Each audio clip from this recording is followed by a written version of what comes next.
When you give something, you should think, if that act of giving has deleterious consequences, if it actually hurts the people you're giving to, well, then the moral value of giving is sometimes put into question. We have to understand that our intention of wanting to help someone and even doing something doesn't actually mean that those people will be helped. I could write a best-selling book on all the stupid things I've done out of good intentions, where I thought I was helping the poor and I was actually making the problem worse. It's in relationships where people love one another and care for one another, where they are respectful of each other enough and trust each other enough that they can engage in constructive criticism, mutual accountability and support. That's when real change happens in communities. It's face-to-face compassion, or de Tocqueville called it face-to-face charity. What's most difficult about loving the poor and reaching the poor is that in order to be effective, it means that we're going to have to get very personally involved for a long period of time. We're going to be challenged. We're going to experience a great amount of pain. That's why I'm grateful that Jesus had dealt with so much suffering, because we are going to suffer when we try to effectively love somebody. Solutions that we lob over like a Scud missile or something where we do drive-by ministry and help somebody for a minute, those are not going to be very effective. They're not going to deal with the root issues. In the 1960s, when Christians got on the bandwagon of government interventionist policies, it seemed as though they would make a grand difference.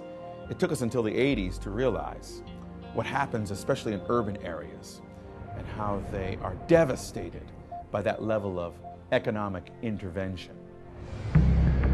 If politics and money were the remedies, then Washington should be the most progressive, the safest, the best educated population. We in Washington today lead the nation in 21 separate categories of poverty expenditures. Explain to me why a child born in Washington, D.C. has a life expectancy that's lower than a child born anywhere in the Western Hemisphere, second only to Haiti. We have the highest per capita expenditure on education, and we're 48th in outcomes for kids. In January 9th, 1996, the New York Times Magazine, a very relatively liberal publication, on their front cover, their cover story, dealt with that very question of programs that the state had initiated in an attempt to alleviate poverty. Urban Renewal in 1949, Community Action Program in 1964, Model Cities in 1966, Community Development Block Grants in 1974, Urban Development Action Grants in 1977, Enterprise Zones in 1980, and Empowerment Zones in 1993. This article, written in 1996, concluded that after all of these programs, there's no evidence that any government program made any improvement in any urban community anywhere. Prior to the Civil Rights Movement, you had poverty, but you did not have the social pathology. You didn't have lots of drug use and abuse. You didn't have a lot of mothers having children out of the context of marriage. Prior to the 1960s, the black community, even though we had no political rights, didn't have voting rights, were not represented in local government, and some of us being lynched every day, even in the presence of all those economic and social injustices, the black marriage rate in 1930 to 1940 was higher than in the white community. 82% of all black families had a man and a woman raising children.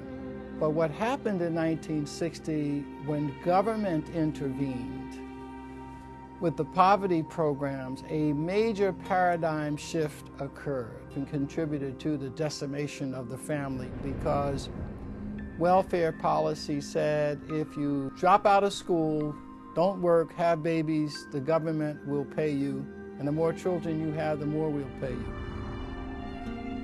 The problem with the war on poverty is it cuckolded the man by the welfare state. The father's role, beyond just insemination, became absorbed by bureaucracy, by the welfare state. And as a result, men were estranged from these circles of giving and responsibility with long-term horizons toward the future, and pushed out into the street, where he often preys on society rather than supports it.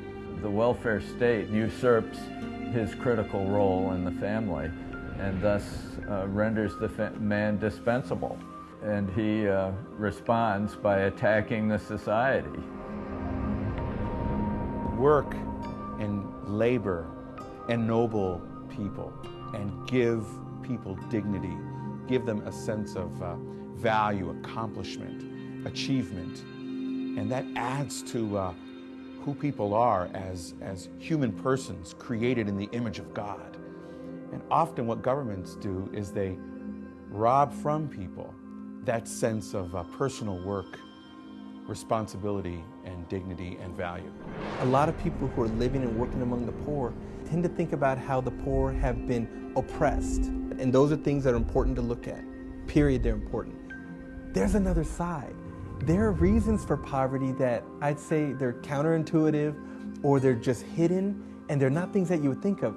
There are times when poverty is actually the result of a stupid decision at a bureaucratic level, and not the result of the white man or somebody else trying to hurt somebody.